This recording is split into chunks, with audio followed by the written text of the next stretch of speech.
दोस्तों मुंबई इंडियंस की टीम को जीत के लिए आखिरी के 6 गेंदों में चाहिए थे 15 रन, फिर आया टीम डेविड का तूफान। स्वागत है दोस्तों आप सभी का हमारे यूट्यूब चैनल क्रिकेट देखो जी में। दोस्तों आज की इस वीडियो में हम आपको बताने वाले हैं कि आईपीएल का एक और रोमांचक मुकाबला मुंबई और दिल्ली के बीच खेला गया, जहां दोस्तों दोनों ही टीमों के बीच कड़ी टक्कर देखने को मिली। इस मैच में मुंबई को टीम को जीत के लिए आखिरी के 6 गेंदों में 15 रनों की जरूरत होती है और फिर टीम डेविड किस तरह से मुकाबले का पासा ही पलट देते हैं। इस मैच की पूरी हाईलाइट और अंतिम ओवर का पूरा रोमांच आज की इस वीडियो में पूरी तरह से विस्तार से बताएंगे। लेकिन उससे पहले दोस्तों अगर आप भी मुंबई या फिर दिल्ली के जबरे वाले फैन हो तो इस वीडियो को एक लाइक जरूर करें और कमेंट करके जरूर बताएं आईपीएल 2022 में आपकी फेवरेट टीम कौन सी है। तो चलिए दोस्तों बिना वक्त गवाए हम इस वीडियो को शुरू करते हैं। दोस्तों आईपीएल 2022 का 69वां मुकाबला आज मुंबई इंडियंस और दिल्ली कैपिटल्स के बीच खेला गया, जहां दोनों ही टीमों के बीच कांटे की टक्कर देखने को मिली। इस मैच में मुंबई इंडियंस की टीम ने टॉस जीतकर पहले गेंदबाजी करने का फैसला किया।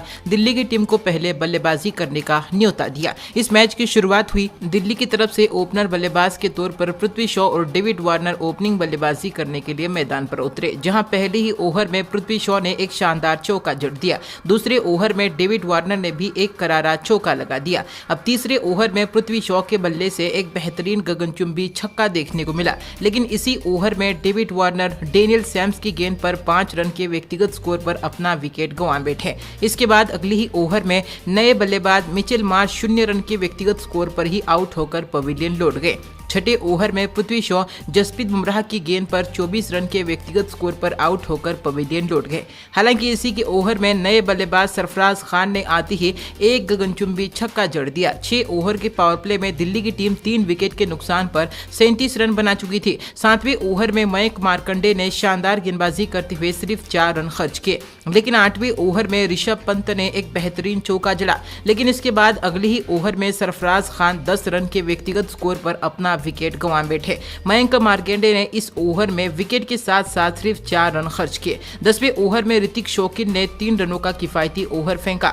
जी हां, अब 11वें ओवर में ऋषभ पंत ने एक बेहतरीन चौका जड़ा, तो वहीं पर इसके बाद अगली ही ओवर में रोमन पोवेल ने अपनी तूफानी बल्लेबाजी का नजारा दिखाते हुए एक ही ओवर में एक के बाद एक 2 खतरनाक छक्के जड़ दिए और एक चौका भी जड़ दिया। इसके बाद अगली ही ओवर में रोमन पोवेल ने एक गगनचुंबी छक्का जड़ा। अगली ही गेंद पर लेग बाय के रूप में चौका भी मिला, लेकिन अब 14वें ओवर में रिली मेरतीट ने किफायती गेंदबाजी करते हुए 2 रन खर्च किए। जी हां, अब इसके बाद 16वें ओवर में रोमन पोवेल ने अपनी आक्रामक बल्लेबाजी का नजारा दिखाते हुए एक के बाद एक लगातार 2 चौके जड़ दिए और एक छक्का भी जड़ दिया। लेकिन इसी ओवर में रमनदीप सिंह की गेंद पर ऋषभ पंत 39 रन के व्यक्तिगत स्कोर पर अपना विकेट गंवा बैठे। हालांकि विकेट के बावजूद भी अगली ही ओवर में रोमन पोवेल ने अपनी विस्फोटक बल्लेबाजी जारी रखी। जी हां, और अगली ही ओवर में एक और गगनचुंबी छक्का जड़ दिया। 18वें ओवर में नए बल्लेबाज अक्षर पटेल ने एक तूफानी छक्का जड़ा, लेकिन इसके बाद अगली ही ओवर में रोमन पोवेल ने जसप्रीत बुमराह की गेंद पर क्लीन बोल्ड हो गए। 43 रन के व्यक्तिगत स्कोर पर अपना विकेट गंवा बैठे।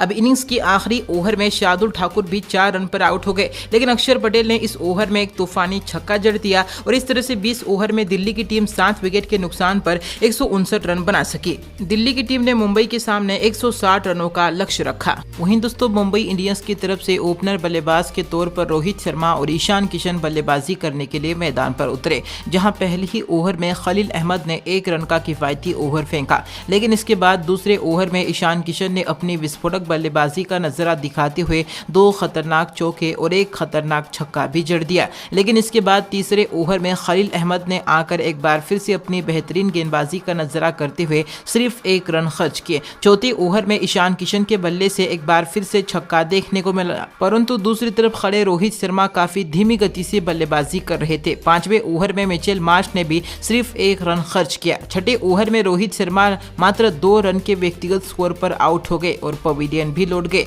6 ओवर के पावर प्ले में मुंबई इंडियंस की टीम 1 विकेट के नुकसान पर 27 रन बना चुकी थी। कुल मिलाकर देखा जाए तो मुंबई इंडियंस की शुरुआत काफी खराब रही थी, लेकिन 7वें ओवर में ईशान किशन ने एक बार फिर से शानदार चौका जड़ा और अगली ही ओवर में नए बल्लेबाज डेवाल्ड ब्रेविस ने भी एक गगनचुंबी छक्का छक्का जड़ दिया। लेकिन इसके बाद 9वें ओवर में अक्षर पटेल ने अपनी शानदार गेंदबाजी का नजारा दिखाते हुए 4 रनों का किफायती ओवर फेंका। 10वें ओवर में डिवाल्ड ब्रेविस के बल्ले से एक बार फिर से तूफानी छक्का देखने को मिला और एक करारा चौका भी देखने को मिला। इस ओवर में ईशान किशन ने भी छक्का बटोर लिया। वहीं दोस्तों अब मुंबई इंडियंस को जीत के लिए आखिरी के 60 गेंदों में 98 रनों की जरूरत थी। 11वें ओवर में ईशान किशन के बल्ले से एक बार फिर से तूफानी छक्का देखने को मिला। इस ओवर में मुंबई इंडियंस की टीम ने कुल 12 रन बटोर लिए, लेकिन अगले ही ओवर में ईशान किशन कुलदीप यादव की गेंद पर 48 रन के व्यक्तिगत स्कोर पर अपना विकेट गंवा बैठे और पवेलियन लौट गए। इस ओवर में कुलदीप ने विकेट के साथ सिर्फ 4 रन खर्च किए। हालांकि विकेट के बावजूद भी अगले ही ओवर में डिवाल्ड ब्रेविस ने एक बार फिर से तूफानी छक्का जड़ दिया। वहीं 14वें ओवर में कुलदीप यादव ने 4 रन खर्च किए, लेकिन 15वें ओवर में शार्दुल ठाकुर ने शानदार गेंदबाजी करते हुए विस्फोटक बल्लेबाज डिवाल्ड ब्रेविस को बोल्ड कर दिया। जहां डिवाल्ड ब्रेविस ने अपनी इस पारी में 33 गेंदों में 3 छक्कों की मदद से 37 रन बनाए। लेकिन इसी ओवर में नए बल्लेबाज टीम डेविड के बल्ले से एक खतरनाक छक्का देखने को मिला। 15 ओवर में मुंबई की टीम 3 विकेट के नुकसान पर 101 रन बना चुकी थी। ऐसे में अब 16वीं ओवर में तिलक वर्मा ने एक और गगनचुंबी छक्का जड़ दिया। इसी ओवर में टीम डेविड ने भी एक करारा चौका जड़ दिया। इस ओवर में मुंबई की टीम ने 13 रन बटोर लिए। इसके बाद अगली ही ओवर में टीम डेविड ने एक बार फिर से अपनी तूफानी बल्लेबाजी का नजारा पेश करते हुए एक चौका और एक गगनचुंबी छक्का भी जड़ दिया। इस ओवर में मुंबई की टीम ने कुल 17 रन बटोर लिए। लगातार 2 बड़े ओवर आ जाने की वजह से मुंबई की टीम गेम में वापसी कर चुकी थी। मुंबई इंडियंस को जीत के लिए आखिरी के 18 गेंदों में 29 रनों की जरूरत थी। टीम डेविड ने एक बार फिर से खतरनाक और आक्रामक बल्लेबाजी करते हुए एक के बाद एक 2 खतरनाक छक्के जड़ दिए। लेकिन अगली ही गेंद पर टीम डेविड शार्दुल ठाकुर की गेंद पर अपना विकेट गंवा बैठे